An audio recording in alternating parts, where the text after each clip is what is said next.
नमस्कार। 8 PM में एक बार फिर आपका स्वागत है और मैं हूं आदर्श पाल गुप्ता। सबसे पहले एक दुख भरी खबर है कि आज फिर किश्तवाड़ में एक सड़क हादसा में एक ही परिवार के 4 व्यक्ति मारे गए और एक घायल हो गया। घायल को तुरंत डिस्ट्रिक्ट हॉस्पिटल किश्तवाड़ में एडमिट करवाया गया, लेकिन बार बार हम कहते हैं कि जम्मू के अंदर इतने मिलिटेंसी से कीमती जाने नहीं गई जितनी एक्सीडेंट से हुई है, खासकर चनाव वैली और पीर पंचाल एरिया में। इस घटना को लेकर केंद्रीय मंत्री डॉक्टर जितेंद्र सिंह ने भी दुख प्रकट किया है और प्रशासन को आदेश दिए हैं कि तुरंत कार्रवाई करे, परिवार की सहायता करे और घायल का इलाज के लिए कोई कसर न छोड़े। एक दुख भरी खबर यह है कि यह हर थोड़े थोड़े अंतराल के बाद कोई ना कोई दुर्घटना हो जाती है। और दूसरी खबर यह है कि दो जो इलेक्शन कमिश्नर जो है आज गवर्नमेंट ने अपॉइंट कर दिए हैं। एक रिटायर्ड IAS अधिकारी सुखविंदर सिंह संधू है और दूसरे गणेश कुमार है। दोनों को आज की उनकी नियुक्ति हो गई है। जो संधू है वो MBBS डिग्री लिए है और उत्तराखंड के मुख्य सचिव और राष्ट्रीय राजमार्ग नेशनल हाईवे है उसके चेयरमैन रह चुके हैं।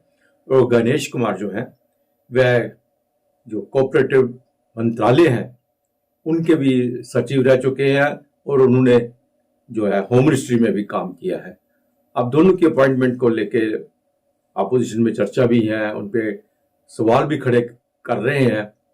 खासकर जो नियुक्ति के लिए कमेटी बनी हुई है उसके ऊपर उंगली उठाई जा रही है, लेकिन फिर भी इनकी नियुक्तियों के बाद लग रहा है कि अब चुनावों की डेट जल्दी जो अनाउंस की जाएगी, चुनाव जल्दी जो है उनकी घोषणा की जाएगी। तो आइए अब नजर डालते हैं आज के समाचारों पर।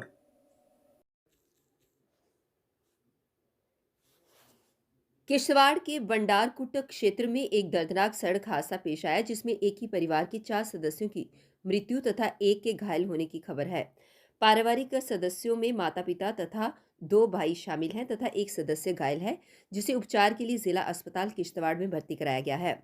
हादसे के कारणों की जांच की जा रही है। वहीं हादसे की खबर मिलते ही केंद्रीय राज्य मंत्री डॉक्टर जितेंद्र सिंह ने तुरंत संबंधित अधिकारियों से हादसे की जानकारी ली तथा 4 पारिवारिक सदस्यों की मृत्यु पर दुख प्रकट किया तथा घायल के इलाज की उचित व्यवस्था के आदेश दिए।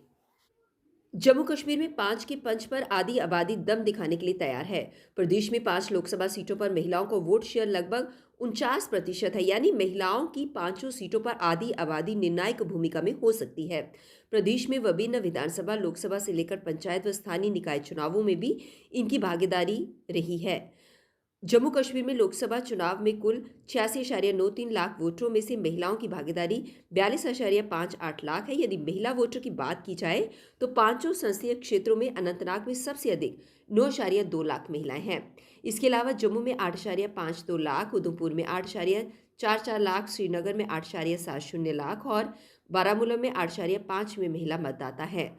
लोकसभा चुनाव में महिलाओं का वोटिंग प्रतिशत लगातार 1999 से बढ़ता जा रहा है।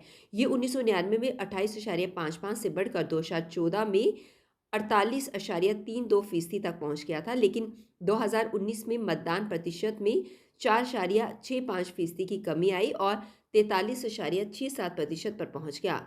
अब नारी शक्ति वंदन अधिनियम और विधानसभा में महिलाओं को 33% आरक्षण से आधी आबादी में जोरदार उत्साह है। उनका मानना है कि अब उन्हें भी अपनी क्षमता दिखाने का सुनहरा अवसर मिल रहा है। ऐसे में राजनीति में महिलाओं की भागीदारी और बढ़ाने के लिए पार्टी स्तर पर प्रयास किए जा रहे हैं। राजनीति में महिलाएं लंबे स्तर से अपना योगदान दे रही हैं। लोकसभा चुनाव का ऐलान होने में चंद दिन रह गए हैं। अब से ही महिला अपनी सहभागिता सुनिश्चित करने के लिए आगे आई हैं। लोकसभा चुनाव में प्रत्याशी के रूप में इनकी कितनी सहभागिता होगी, ये तो सभी दलों की ओर से प्रत्याशियों का नाम घोषित होने के बाद ही पता चलेगा। लेकिन भाजपा, कांग्रेस, नेका, PDP अपनी पार्टी समेत अन्य राजनीतिक दलों ने अपने अपने महिला विंग को सक्रिय कर दिया है।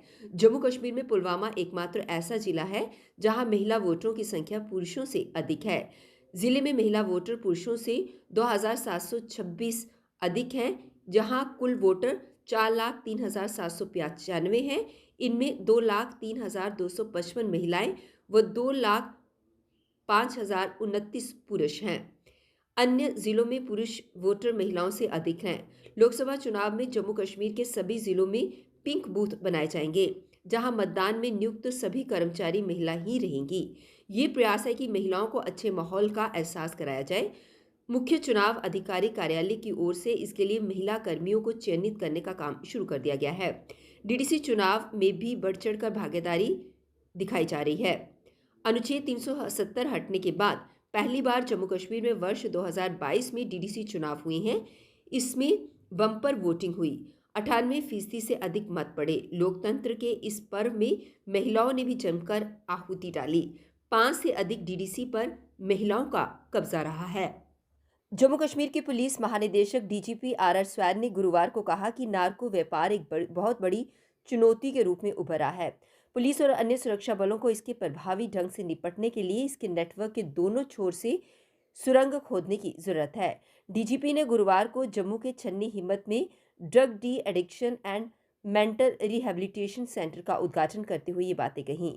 उन्होंने कहा कि जहां एक और पुलिस यूएपीए के तहत संपत्तियों को जब्त करके डीलरों और आपूर्तिकर्ताओं पर कार्यवाही की जा रही है, वहीं दूसरी ओर इसकी मांग करने वालों की पहचान करने की जरूरत है ताकि इस छोर से भी इस तंत्र को विफल किया जा सके।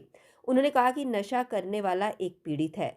जम्मू कश्मीर में बढ़ते नशीले पदार्थों के कारोबार से निपटाने के लिए ये एक बहुत ही कठिन कार्य है, लेकिन पुलिस इसे संभालने के लिए प्रतिबद्ध है। उन्होंने कहा कि जिस तरह से हमने आतंकवादियों को आश्रय देने, ले जाने और उन्हें अन्य रसद देने वालों के खिलाफ कार्यवाही करके आतंक पारिस्थितिकी तंत्र से निपटा है, उसी तरह की रणनीति नशीले पदार्थों के कारोबार में शामिल लोगों के लिए बनाए जाने की जरूरत है। क्या है अभी थोड़ी देर पहले जैसे मैंने कहा, और एक इम्प्रेशन है कि पंजाब के बाद जैसे जम्मू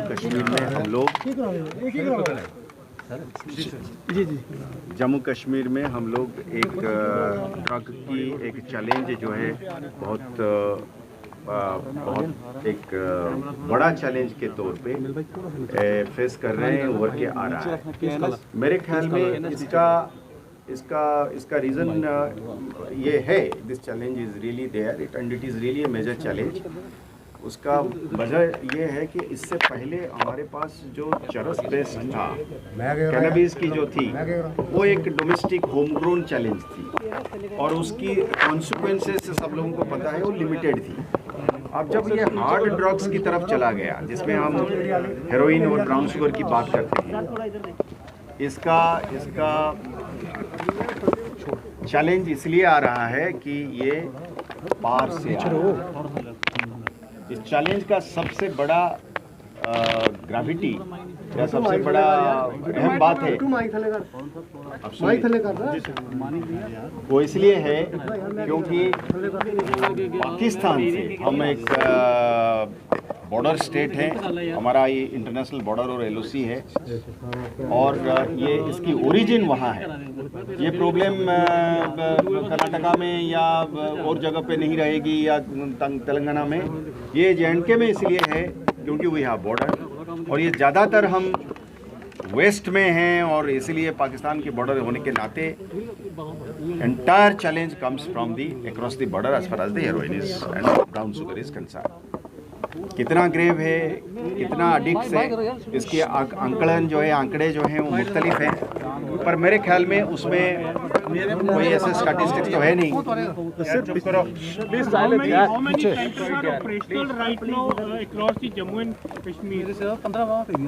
पुलिस के तो 10 हैं, 10 हैं और इसमें जैसे मैंने कहा प्राइवेट प्लेयर्स भी इसमें हैं, वो भी आए हुए हैं। अब चैलेंज ये है कि the demand of availing the services of de addiction बहुत ज़्यादा है और ये कम पड़ रहा है। Mostly at district levels, yes. Sir हमने देखा कि पुलिस कार्रवाई काफी कर रही है, ड्रग्स काफी पकड़ी जा रही है।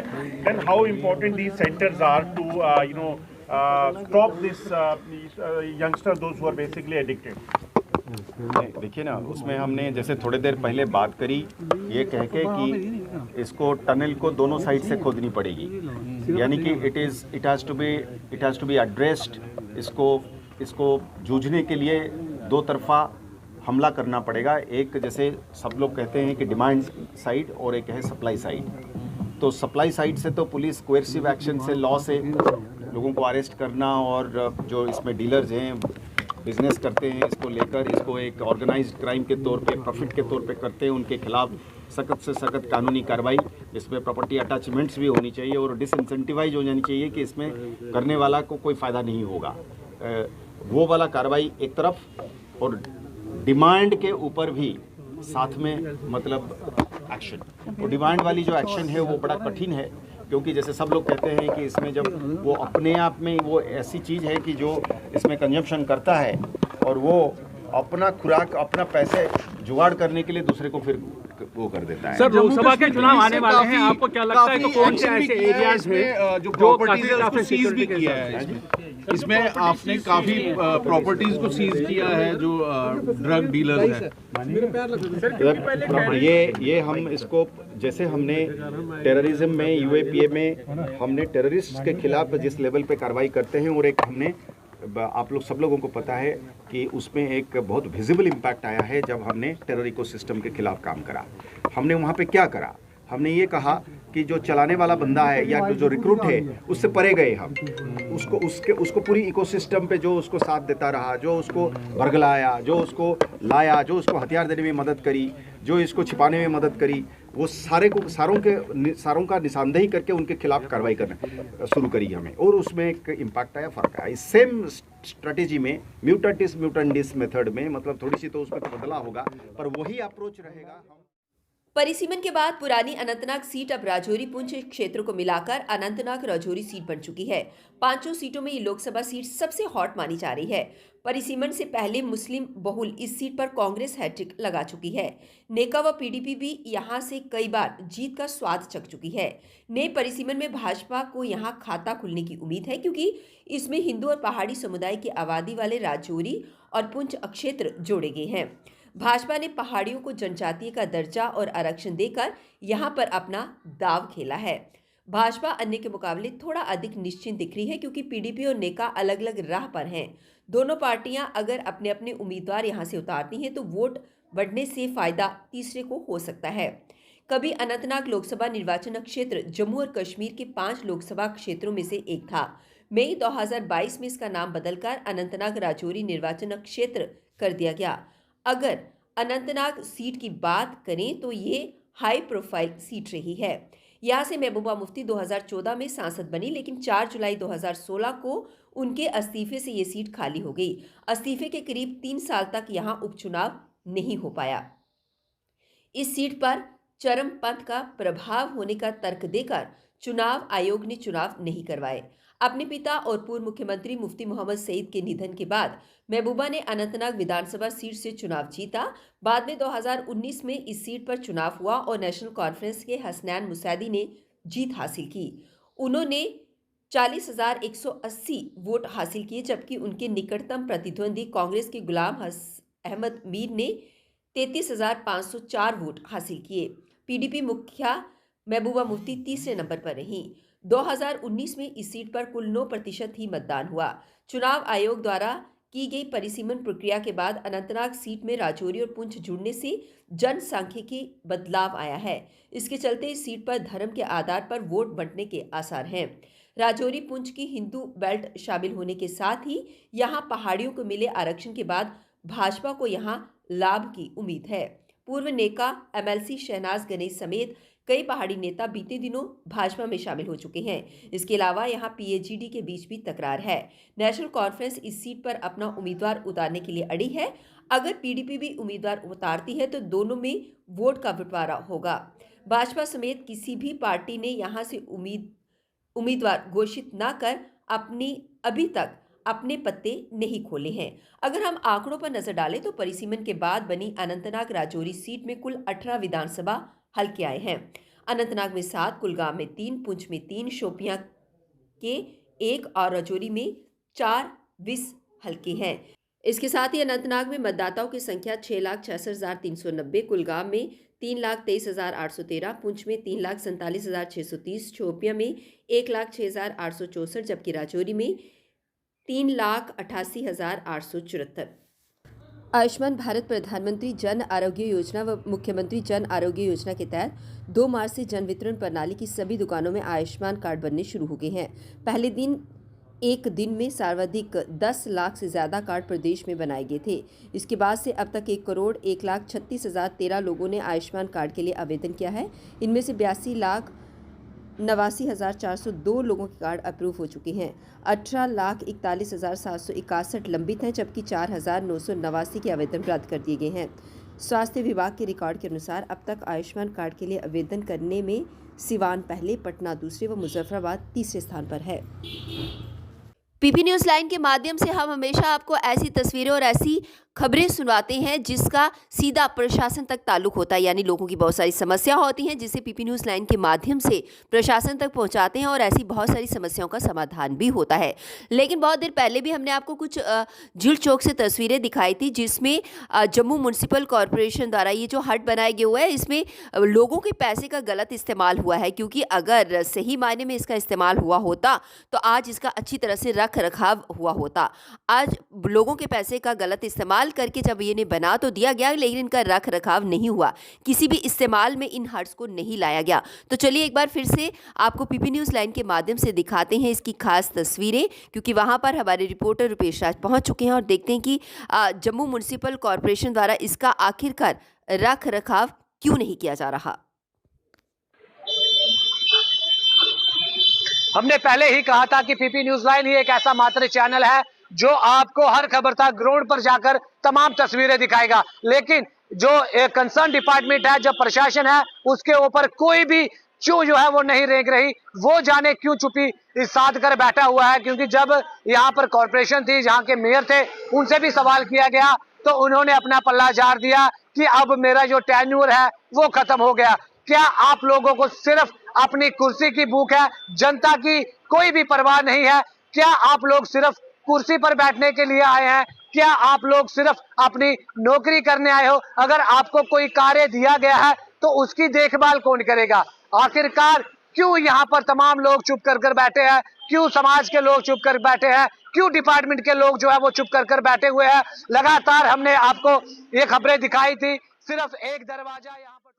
चुनाव आयोग के निर्देशों को ध्यान में रखते हुए जम्मू कश्मीर का चुनाव विभाग केंद्र शासित प्रदेश में आगामी संसदीय चुनावों के लिए 12,500 चुनाव ड्यूटी वाहनों के लिए जीपीएस सक्षम ट्रैकिंग सिस्टम खरीदेगा।